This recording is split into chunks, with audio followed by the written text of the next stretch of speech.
వర్గీకరణను అమలు చేసేందుకు ఆంధ్రప్రదేశ్ ప్రభుత్వం ఆర్డినెన్స్ జారీ చేసే అవకాశం ఉంది. రాజీవ్ రంజన్ మిశ్రా ఏకసభ్య కమిషన్ నివేదించిన వర్గీకరణ నివేదికను గురువారం శాసనసభలో తీర్మానం చేసి ఆమోదించారు.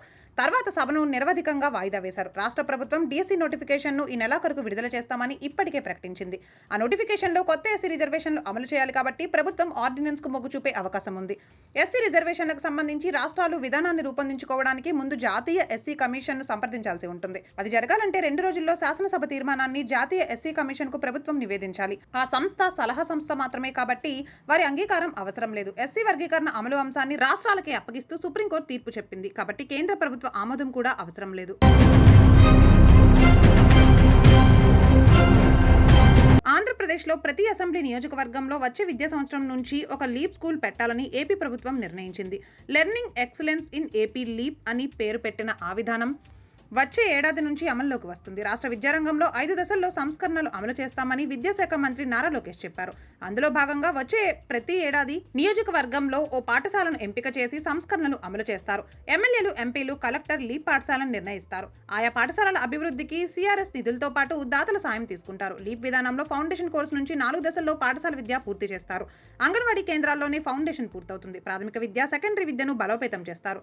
బడి మానేసిన వారిలో 95% మంది మరల బడిలో చేరే విధంగా చర్యలు తీసుకుంటారు. విద్యా ప్రమాణాల మెరుగుదలపై దృష్టి సారిస్తారు.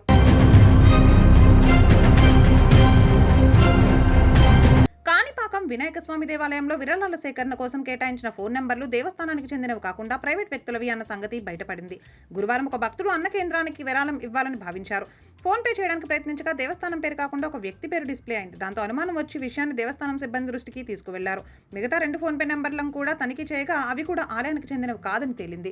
అసలు దేవస్థానం విరాళ కేంద్రం దగ్గర పెట్టిన ఫ్లెక్సీలో వేరే వారి ఫోన్ నెంబర్లు ఎలా వచ్చాయని భక్తులు ఆశ్చర్యపోతున్నారు.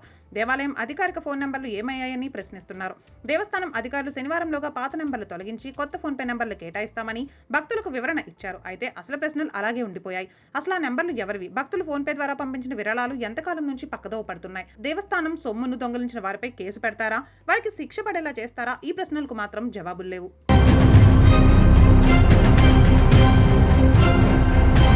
తిరుమల వెంకటేశ్వర స్వామి దర్శనానికి సిఫార్సు లేఖలు ఇచ్చే అవకాశం కోసం ప్రతిసారి ఏపీ ప్రభుత్వాన్ని అడుక్కోవాలా అంటూ తెలంగాణ సీఎం రేవంత్ రెడ్డి వ్యాఖ్యలు చేశారు.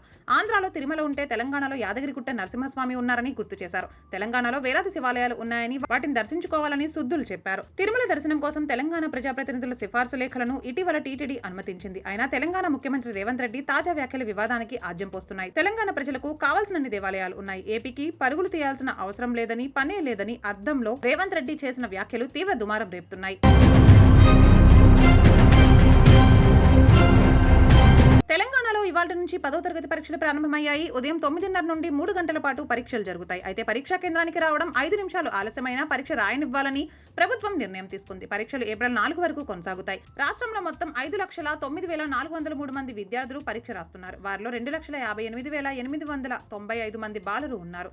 బాలికలు 2,50,508 మంది ఉన్నారు. వారు 2,650 కేంద్రాల్లో పరీక్షలు రాస్తారు. వారిని పరిశీలించేందుకు 28,100 మంది ఇన్విజిలేటర్లు, 2,650 మంది చీఫ్ ఇన్విజిలేటర్లు, 2,650 మంది శాఖాధికారులు నియమించారు. విద్యార్థులు ఏ మంత్రాలు లేకుండా పరీక్షలు రాయడానికి వీలుగా అధికారులు అన్ని ఏర్పాట్లు పూర్తి చేశారు. 24 గంటలు అందుబాటులో ఉండే కంట్రోల్ రూమ్లను ఏర్పాటు చేశారు. 24 పేజీల ప్రత్యేకమైన బులెటిన్లను ఆన్సర్ షీట్ గా ఇచ్చే పద్ధతిని ఈ ఏడాది ప్రారంభించారు. విడిగా ఎడిషనల్స్ ఇవ్వబోమని స్పష్టం చేశారు. దేశంలోని ప్రతి రాష్ట్ర రాజధానిలోనూ తిరుమల వెంకటేశ్వర స్వామి ఆలయం నిర్మిస్తామని ఆంధ్రప్రదేశ్ ముఖ్యమంత్రి చంద్రబాబు నాయుడు ప్రకటించారు. తిరుమల 7 కొండల వెంకటేశ్వర స్వామి సొంతమన్నారు. శేషాచలం కొండల దగ్గర ఇతర వ్యాపారాలు అనుమతించమని చెప్పారు. అలిపిరి వద్ద ముంతాజ్ హోటల్ నిర్మాణానికి వైసీపీ ప్రభుత్వం కేటాయించిన 20 ఎకరాల లీజును రద్దు చేస్తున్నట్లు సీఎం ప్రకటించారు. చంద్రబాబు నాయుడు మనవడు లోకేష్ కుమారుడు నారా దేవాంశ్ పుట్టినరోజు సందర్భంగా సీఎం కుటుంబ సభ్యులతో కలిసి తిరుమల వెంకటేశ్వర స్వామిని దర్శించుకున్నారు. తర్వాత వెంగమాంబ అన్న వితరణ కేంద్రంలో భక్తులకు అన్న ప్రసాదాలు వడ్డించారు. వారు కూడా అక్కడే భోజనం చేశారు. మనవడి పుట్టినరోజు సందర్భంగా ముఖ్యమంత్రి టీటీడీ అన్నప్రసాదం ట్రస్ట్ కు 44 లక్షలు విరాళంగా అందజేశారు.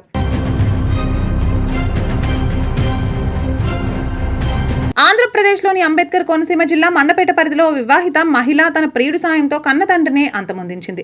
పోలీసుల కథనం ప్రకారం మేదరపేట వీధికి చెందిన సూర రాంబాబు కుమార్తె వస్త్రాల వెంకటదుర్గకు రామచంద్రపురం కొత్తూరుకు చెందిన ముమ్మిడివరపు సురేష్ తో వివాహేతర సంబంధం ఉంది. విషయం తెలిసిన తండ్రి కుమార్తెను మందలించాడు. దాంతో ఆ మహిళ ప్రియుడితో కలిసి తన తండ్రి హత్యకు పథకం రచించింది.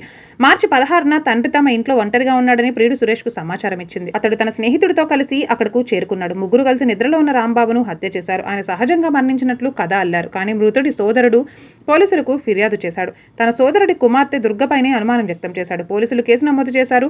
గ్రామం నుంచి పారిపోతున్న నిందితులు ముగ్గురిని అరెస్ట్ చేశారు. నేరం అంగీకరించడంతో గురువారం వారిని కోర్టులో హాజరుపరిచారు. నిందితులకు న్యాయమూర్తి 14 రోజులు రిమాండ్ విధించారు.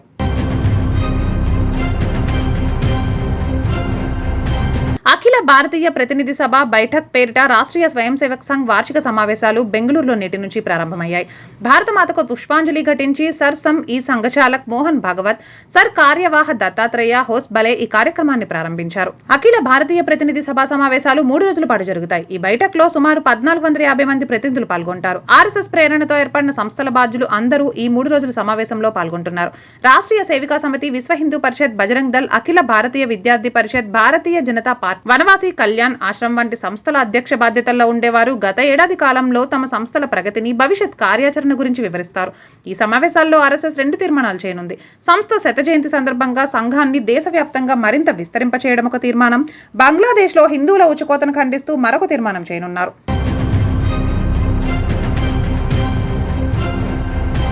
Delhi high court judge justice Yashwant Sharma నివాసంలో గత వారం లెక్కలు తేలని డబ్బులు భారీ మొత్తంలో లభించడాన్ని సుప్రీంకోర్టు కొలీజియం తీవ్రంగా పరిగణించింది. యశ్వంత్ వర్మను మళ్లీ వెనక్కి అలహాబాద్ కు బదిలీ చేసింది. హోలీ సంబరాల సమయంలో న్యాయమూర్తి అధికారిక నివాసంలో అగ్ని ప్రమాదం జరిగింది. ఈ సమయంలో జడ్జి యశ్వంత్ వర్మ ఢిల్లీలో లేరు.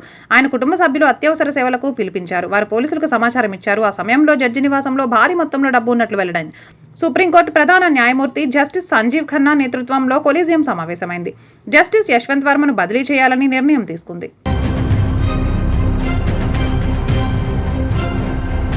అమెరికా ప్రభుత్వ వ్యయం తగ్గించే చర్యల్లో భాగంగా విద్యాశాఖలో సంస్కరణలు తీసుకువస్తున్నారు. మొదట్లో విద్యాశాఖ ఉద్యోగాల్లో కోత విధించారు. ఇప్పుడు ఏకంగా విద్యాశాఖనే మూసివేశారు. ఈ మేరకు ఉత్తర్వులపై దేశ అధ్యక్షుడు డొనాల్డ్ ట్రంప్ సంతకం చేశారు. అమెరికా కాలమానం ప్రకారం గురువారం నాడు వైట్ హౌస్ లో పాఠశాల విద్యార్థులతో నిర్వహించిన ప్రత్యేక కార్యక్రమంలో డొనాల్డ్ ట్రంప్ పాల్గొన్నారు. ఆ తర్వాత విద్యాశాఖను మూసివేసే ఉత్తర్వుల మీద సంతకం చేశారు. ఈ నిర్ణయాన్ని వీలైనంత త్వరలోనే అమల్లోకి తీసుకొస్తామని ఆయన వెల్లడించారు. విద్యాశాఖ నిర్వహణ వల్ల ప్రభుత్వానికి కొత్తగా వచ్చే మేలేమీ లేదని ట్రంప్ అన్నారు. ఈ శాఖకున్న అధికారాలను రాష్ట్ర ప్రభుత్వాలకు ఇచ్చివేయాలని నిర్ణయించామని చెప్పారు. విద్యార్థుల ఫీజు రాయితీల వంటి కొన్ని పథకాలను మాత్రం ప్రభుత్వం కొనసాగిస్తుందని తెలియజేశారు.